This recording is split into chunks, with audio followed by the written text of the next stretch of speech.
students.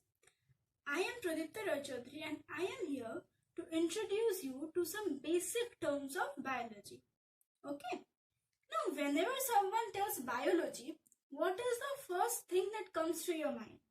It's living organisms, right? So, biology is the study of living organisms. Clear? Now, biology is made up of two. Bios is life. Okay? What is bios? It's life. And logos is study. So, the study of life or the study of living organisms is called biology. Clear? Now, living organisms are classified mainly into two types. Okay? Plants and animals. Study of plants is called botany. What is it called? It's called botany.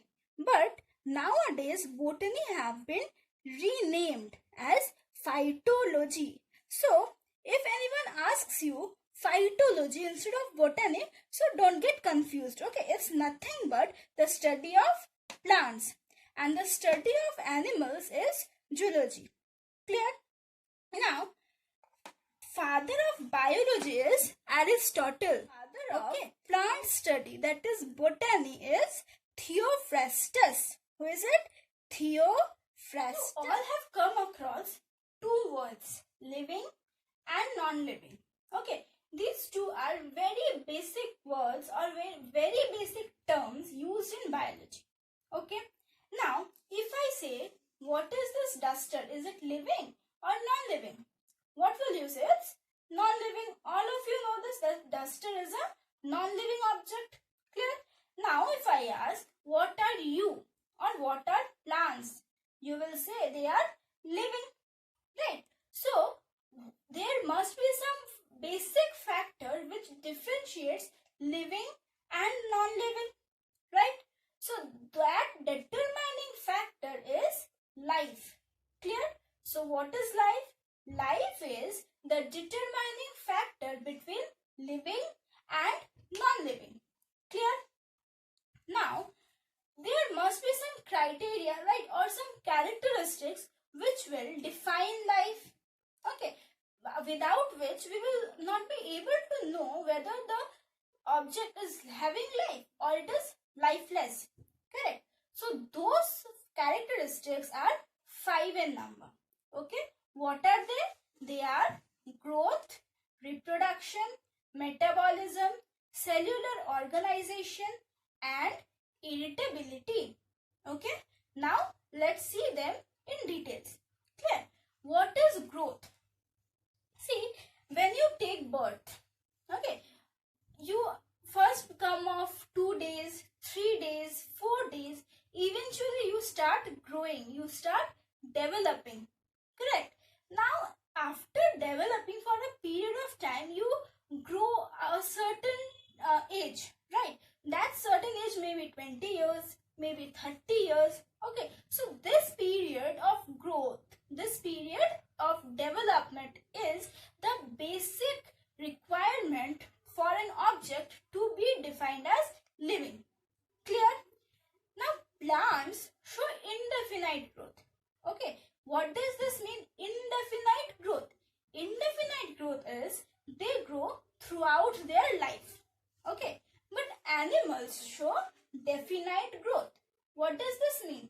This means that animals grow up to a certain period of time. Okay, now take your example. Okay, and an example of a tree.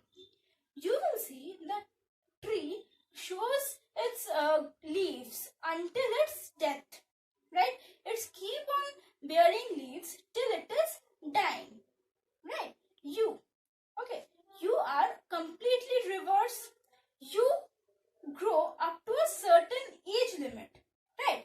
After the certain age limit, you do not grow. Correct? So, this is the basic criteria that defines living and non-living. Okay? Now, moving on to reproduction is the basic requirement for the sustenance of this world. Clear? Why is it so? This is because reproduction is the production of new organisms from the parent organism. Clear? Reproduction is of two types. One is sexual and the other is asexual. What is sexual? Sexual means there will be the involvement of gametes. Gametes, okay. So one gamete from the male parent and the other from the female parent. These two will fuse together and produce what? Produce a zygote. This zygote will grow up to become a new individual. Clear? So, the involvement of gametes in the production of new organism or offspring is known as sexual reproduction. Clear? Now moving on to asexual reproduction.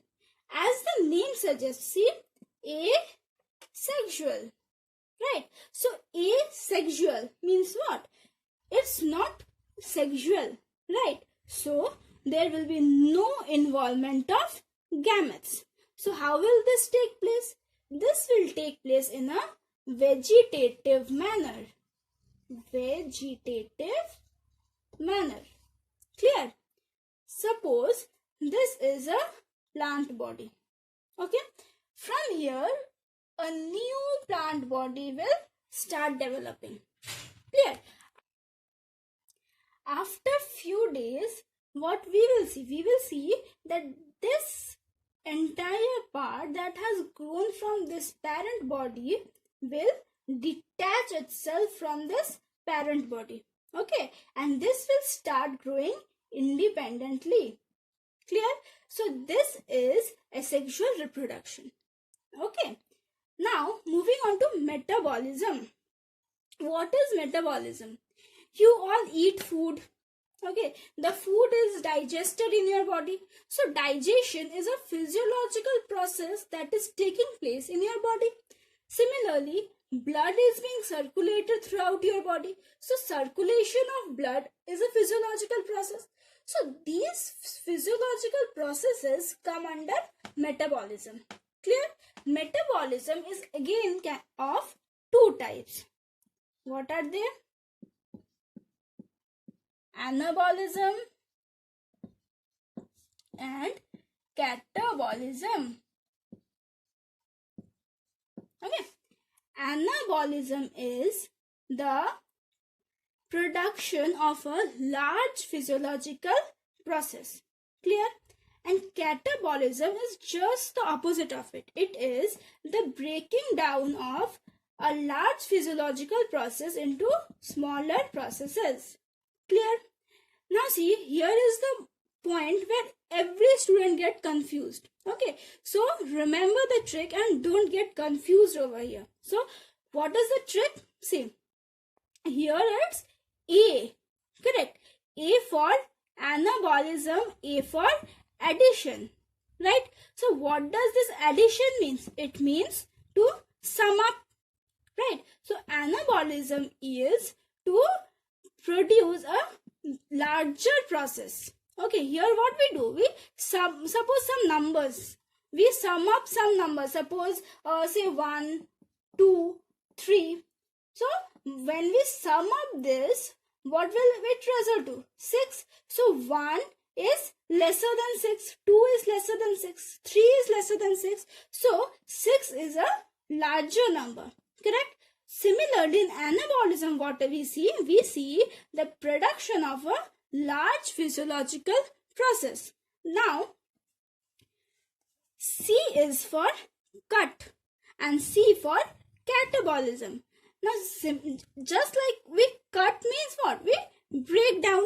Similarly, catabolism will result into smaller physiological processes. Correct? Now, when you do larger work or you are working the entire day, what happens? You get tired. Why? Because you are using the energy. So in catabolism, energy will be released. Clear? Now next we will move on to cellular organization. So cellular means cell, organization means organized. So the organized form of cells is known as cellular. I repeat, the organization of cells is found in living organisms. Okay, now cells organize to form tissues, which organize to form organs, and organs finally organize and assemble to form an organism. Clear? Now last is irritability. Okay, what is irritability? It is the response to stimulus.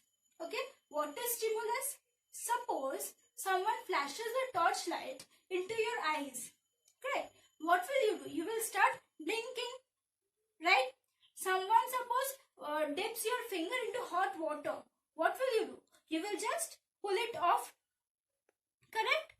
So these are the responses: the blinking of our eyes, the pulling of your hand. Okay, these are responses to what? To stimuli. Now what is stimuli? Stimuli is the external factor that creates any response in us. Okay. Now in plants, if you see, all of you know Mimosa pudica, that is touch me not plant. What you see, suppose this is touch me not. Okay. Suppose this is touch me not. What you will see is, if you touch the finger, if you touch the leaf with your finger, what you will see? The leaves get curled up. Correct? So that is the response to touch. Correct? So response to stimuli is observed in both plants and animals. Clear? So the 5 characteristics of life: growth, reproduction, metabolism, cellular organization, and irritability. Clear? Now we will move on to our next topic, that is biodiversity. Okay. Now when we break this word bio and diversity, bio means life, diversity means vast. So the vast occurrence of living organisms on this entire planet is biodiversity. Clear? Now when there are so many species on this earth, they has to be named, right? So the process of naming is called nomenclature. What is it called? Nomenclature. Now there has to be some specific rules for naming. We can't name anything according to our choice. Okay, so there are 4 rules of nomenclature. Correct? Now these rules are Latin. That means what? It has to be written in Latin. The names of the species are taken from Latin language. Why? Because Latin is a dead language. It is not used anywhere in this world. So to avoid confusion, this dead language is taken. Clear? Now the names have to be written in italics. Okay. Now here a question may arise that if we use pen and paper, how to write in italics? So when you use pen and paper, you will simply underline those words. Like you see, I have done here Mangifera indica. Okay, it is mango. So I have just underlined these 2 words. Okay. The third is binomial nomenclature. Okay. So this binomial nomenclature is, what does this mean? See, bi means 2, right? So 2 words will be used. One is generic name and the other is the name of the species. Correct? Now this was given by Carolus Linnaeus. Who gave this? Carolus Linnaeus. Clear? Now the last rule is, the first letter of the generic name has to be in capital. Okay, see, I have done here, this is a generic name. As I said, the first letter is in capital, rest all others are in small. Okay, so first letter has to be what? Has to be capitalized. Clear? So now before nomenclature, okay, how we will know what to name? Correct? So before nomenclature, there are 3 different processes. Okay, they are characterization, identification, and classification. Okay, now what is characterization? See, here I am showing you two specimen. Okay, this is plant A and this is plant B. Okay, plant A and plant B. So what to characterize? See, all the visible characters, the leaves, okay, these are the flowers, the stem, okay, the root, what we will see, all these things we will just characterize. We will just list them down. Similarly, in this, we will just list down whatever the characteristics we observe. Okay. Now, after observing those characteristics, after listing down, we will move to identification. Clear? How to identify? The characters that we listed down, we will match them with this herbarium. What is herbarium? Herbarium is a book that consists of all the characters of the species listed till date. Clear? Now we will identify those with the help of those characters in this herbarium. Okay? After identification, we will go for classification. Okay? Now classification is again of two types. One is natural classification and the other is phylogenetic system of classification. Clear? Now what is natural classification? See, this plant A, okay, whatever this characters we are seeing, like the leaf, the flower, the stem, okay, all the visible characters have to be listed down. Clear? So when we list the visible characters, we say this as natural system of classification. Clear? And when we see for the phylogeny or the fossil records, that is the phylogenetic system of classification. Clear? So after classifying the specimen, we will go for nomenclature. Okay, so nomenclature is the last step. Before nomenclature, characterization, identification and classification. Okay, now all these four steps are called taxonomy. So what is taxonomy? Taxonomy is the characterization, identification, classification and nomenclature of the specimen that we get. Okay, now see, I have written here taxon. What is taxon? Taxon is the small unit of taxonomy. Clear? So the smallest unit of taxonomy is called taxon. Clear? What we read today in this video? We read what is biology, right? Who is the father of biology? Aristotle. Biology has two main fields, that is botany or phytology and zoology. Aristotle is also known as the father of zoology and Theophrastus is the father of botany. Clear? After that we saw living organisms, that is those have life are living organisms. Now we saw further the characteristics of life, that is growth, reproduction, metabolism, cellular organization and irritability. After that we moved on to biodiversity and taxonomy. Okay, so what is taxonomy? Characterization, classification, identification and nomenclature of the specimen that we get is called taxonomy, and the smallest unit of taxonomy is called taxon. Clear, everyone? So that's all for today's video. I will come with my next video in which I will say you on what basis the entire world is classified into 5 kingdoms. Thank you.